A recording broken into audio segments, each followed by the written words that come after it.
When I was 12, I babysat for a family down the street. Single mom, 2 kids, a boy who was maybe 7 or 8, and a girl who was 5. It was a Saturday, daytime, because the mom got called into work, and the girl had a friend over, another 5-year-old, so 3 kids total, which felt like a lot at the time, but I needed the $20. The mom left in a hurry. She was halfway out the door when she turned around and said, "Don't let him in the kitchen." I thought she meant snacks. I genuinely thought she meant snacks. She didn't explain, and I didn't ask because I was 12 and adults said stuff like that all the time. The boy was on the couch when I got there, watching a channel that was half static with a picture sort of swimming underneath it, and he watched it like it was a real show. He didn't say hi back. The girls were playing dolls down the hall, and I could hear them giggling, and everything seemed fine. Their house smelled like old spaghetti, which has nothing to do with anything. I just remember it. The morning was mostly okay, except for 2 things I only understood later. The first was that I caught him standing in the hallway, outside his sister's door with his arms straight down at his sides, listening to them play, not going in, not saying anything. When I asked if he wanted to play too, he said they laughed too much and went back to the couch, and I filed that under boys being weird about girl stuff. The second thing was around 11, when he came and found me and asked if I wanted to see something. Kids ask that constantly, so I said sure. He walked me out to the side of the house where the garbage cans were and showed me a shoebox with a dead bird in it, and not a fresh one. He'd put grass in the box, like a little bed, and he was smiling at it the way kids smile at a science fair project. And when I asked where he found it, he said, "I didn't find it," and then just looked at me until I said something like, "Oh, okay," and steered us back inside.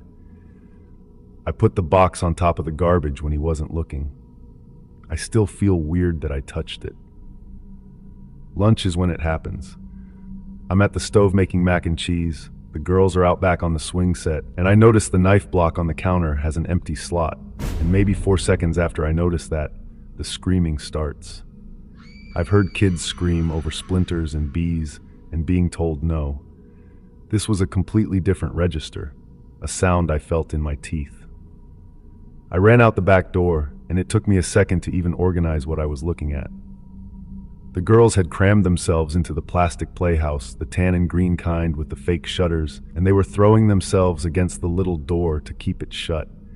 And the boy was at the window slits with one of the big kitchen knives, driving it through the openings over and over. And he was laughing, not a movie cackle, nothing like that. He was laughing the way you laugh at cartoons, which is the part I've never been able to explain right to anyone.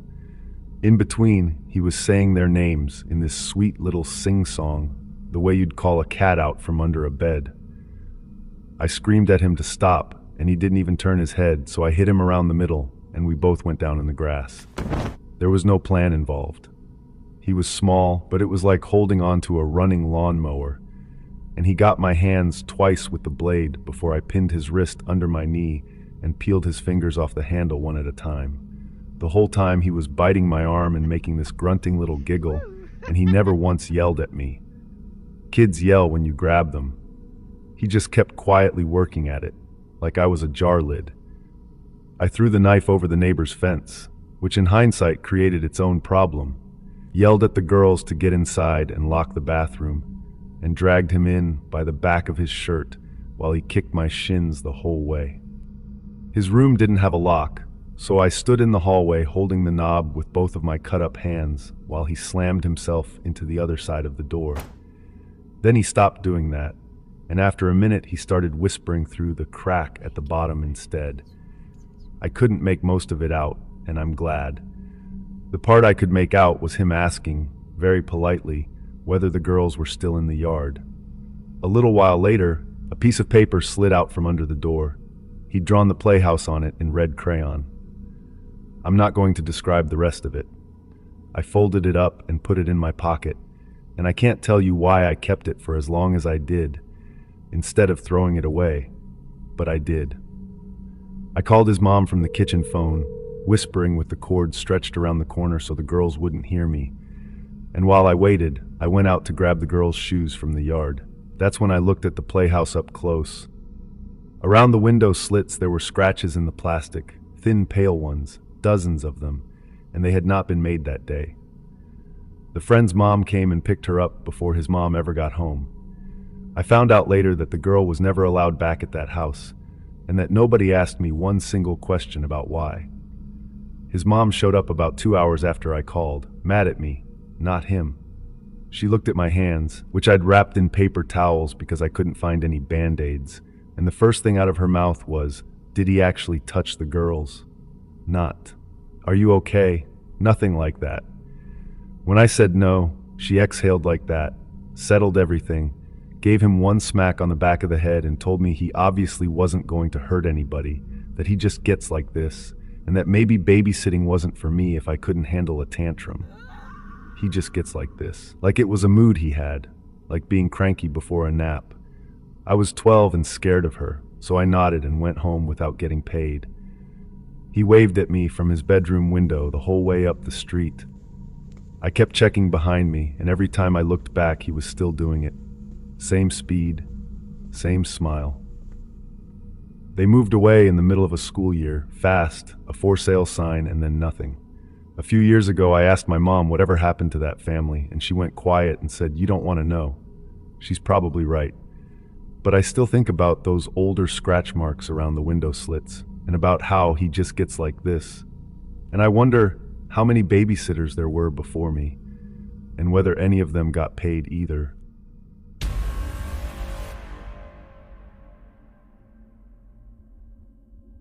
This was 1992. I was 17, and my parents had one of those dinner things with my dad's boss where everybody laughs too hard at everything. The boss needed somebody to watch his 3 kids for the night, a girl who was 4 and 2 boys who were 5 and 7, and my dad went, "Oh, ours babysits," which was news to me since my entire babysitting resume was one evening with a neighbor's baby that slept the whole time. So I got volunteered. $20 and all the soda I could drink. Fine, whatever. The boss's house was one of those big places with carpet so thick you could lose change in it and never see it again. The kids were honestly fine. We watched a movie, they showed me their Nintendo, and the 7-year-old beat me at Mario and was a real jerk about it. At 9, I marched everybody to bed. The little girl only made me do one weird thing, which was that she wanted the hallway light left on. And when I said, "Sure, no problem," she said, "So I can find my way back." I asked back from where, and she just rolled over and hugged her stuffed rabbit. 4-year-olds say insane stuff around the clock, so I filed it under that and went back downstairs. I parked myself on their gigantic couch and watched TV. Around 11, I started doing that thing where your head drops and jerks you back awake, and after the 3rd or 4th drop, I went under for real. I woke up maybe 30 minutes later because I'd slumped over sideways, sat myself up, glanced at the doorway, and I am not exaggerating when I tell you I nearly went backwards over the couch. The girl was standing in the living room doorway, pointing at me. Mouth hanging open, eyes wide open, arms straight out, finger aimed right at my face. Not crying, not saying anything, just aimed at me like a little lawn ornament of the worst thing you've ever seen. I yelled "shit," which is not a thing you should yell in your dad's boss's house, and then something like, "What the hell are you doing?" And she gave me nothing back, not even a blink. I got up and walked over to her. "Hello?" I snapped my fingers in front of her face, waved my hand around, said her name a bunch of times. Her breathing was so shallow I had to actually watch her chest to confirm she was doing it at all, and when I touched her arm she was cold. Like just came in from the car in January cold, and the house was warm, so that math didn't work. And here's the part I didn't tell anybody for years because it sounds made up. When I stepped to the side to get around her, her eyes moved with me. Not her head, not the arm, just the eyes, sliding over to follow me while the finger stayed pointed at the couch where I'd been sleeping. So obviously I decided this was a problem for the cordless phone. I turned around to grab it off the coffee table, 10 seconds, maybe less, and when I turned back she was gone. No footsteps, no door, nothing. And yeah, thick carpet, but the stairs were bare wood. I'd been up and down them all night, and they creaked like a ship. I stood there in the living room holding a phone with absolutely nobody to call.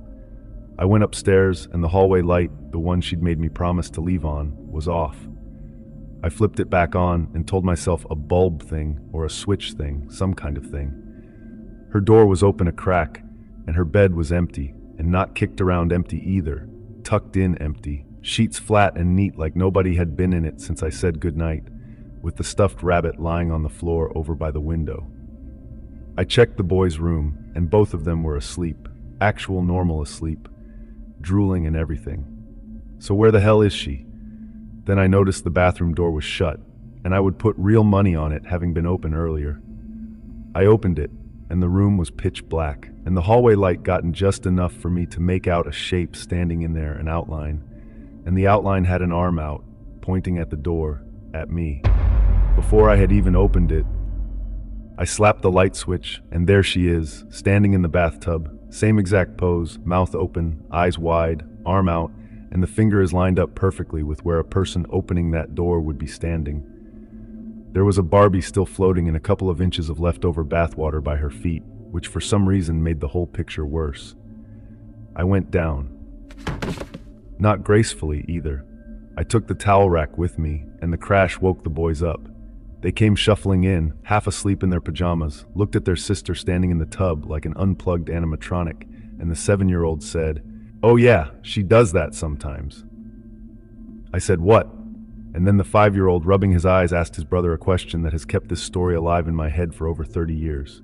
He asked, "Is she pointing or counting?" I said, "There's counting?" Neither of them answered me, which was somehow worse than any possible answer. The older one walked over, stuck his finger in his mouth, and gave her a wet willy. Not tentatively either. Practiced. Like a guy jump-starting a car, he's jump-started 100 times. She snapped out of it instantly. Went, "Ah, why would you do that?" Then looked around and said, "Why I am in the bathroom."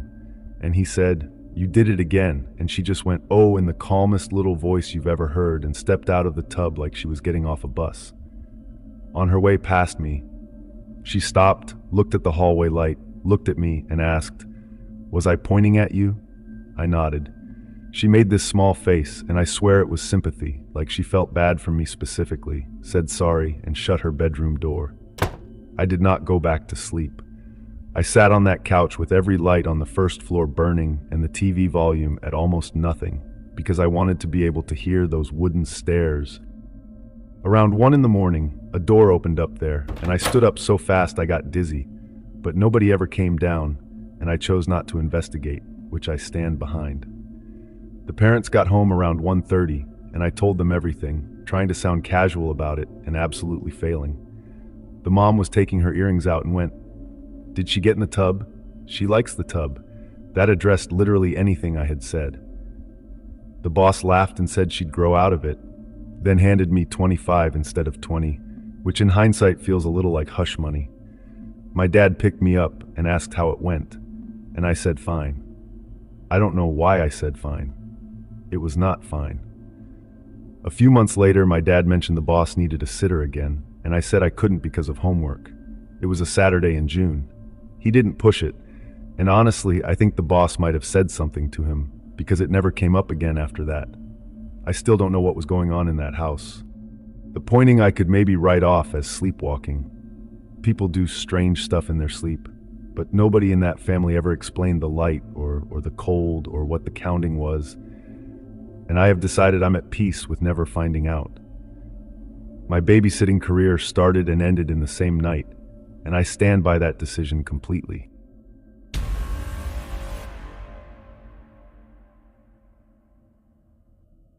So I'm 16 now, doing fine, normal life. But this happened when I was 13, going on 14, back when I first started babysitting. And I have to be honest with you, the family this story is about was my favorite family I ever worked for, which is the part that still gets me. Seemed like the most ordinary people on earth. 2 well-behaved little girls and a baby boy, a dad who was a professor, a mom who was a secretary, a minivan, the whole package. They went out constantly, like twice a week sometimes, and they always said they were going on dates, and I went with it, because who wouldn't? Parents who still like each other, good for them, more money for me. Anyways, one Friday night, the kids passed out early, like 7:30. because it had been a long day of preschool and daycare and what have you. I went to grab something to eat since the parents always said help yourself, but the fridge was basically condiments and a sad bag of carrots. They'd told me they left $15 for takeout on a nightstand, which, thanks, super specific. So it turned into a little game of is it the master bedroom or one of the two guest rooms? I picked the master first, and the master was weird. Not scary weird, just off. The rest of that house was spotless. The kids' rooms were spotless, and then the parents' room looked like a storage unit. Bags and boxes stacked around, random stuff everywhere, and a lot of it looked expensive. Like a lot. There was jewelry laid out on the dresser, watches in a shoebox, a camera still in its case. And mind you, professor plus secretary is a fine living, but it is not shoebox of watches money. There was also a yellow legal pad on the nightstand with names written down the side and little notes next to each one. And I genuinely thought, oh, class stuff, grading, whatever professors do. Then I found the $15 under the pad and stopped thinking about any of it, because I was a hungry, growing teenage boy, and pizza defeats curiosity every time. I don't know why I remember that it was Hawaiian, but it was Hawaiian. I went back downstairs and just went on with the night. Here's where I need you to know some stuff that felt completely normal at the time. The mom liked to drive me to my other babysitting jobs, insisted on it actually, said she didn't like me biking at night, and she'd always walk me to the door and introduce herself to whoever I was sitting for, and everyone thought she was so sweet. The dad asked me questions all the time, friendly small talk questions. Did the Mullers have a dog? What time did the Careys usually get home? Did anybody have one of those alarm systems? Because you should know these things in case of an emergency. And I answered everything, happily, because an adult was taking interest in my little jobs and I was 14 and it felt nice. One time he mentioned a family being away in Florida, and I remember a tiny flicker of, wait, how did he? And then remembering, oh right, I told them everything. That was sort of my whole personality with them. Anyways, skip ahead 4 or 5 months, and there's a detective sitting at our kitchen table with my mom, and this is where I find out what I actually was to those people. They had been following me, a 14-year-old on a bike.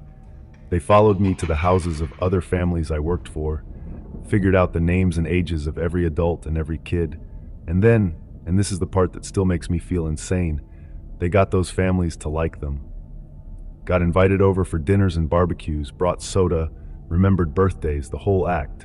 And then they robbed them. Not smash a window robbed, walked out with things over weeks, keys copied, schedules memorized, robbed. The detective slid photos across our table and asked if I recognized anything, and I did. That was the worst part.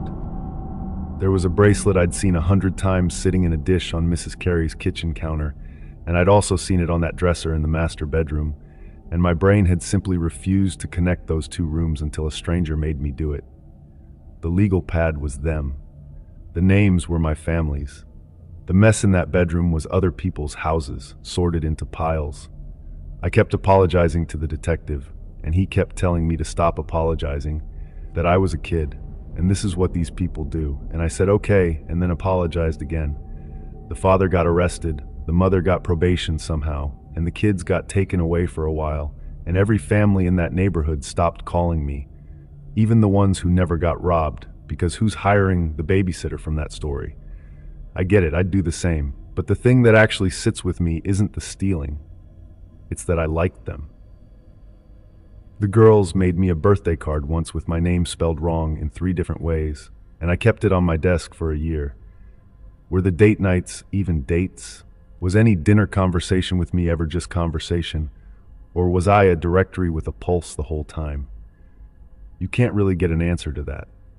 We moved out of state not long after, unrelated reasons, my dad's job, and I never found out what happened to those families, or to those 3 kids, which bothers me most of all, since none of it was their fault either. Sometimes I think about that $15 and wonder whose $15 it originally was. Anyways, I'm bad at endings, sorry. Ask your babysitter who else they work for, I guess. Or don't tell them anything.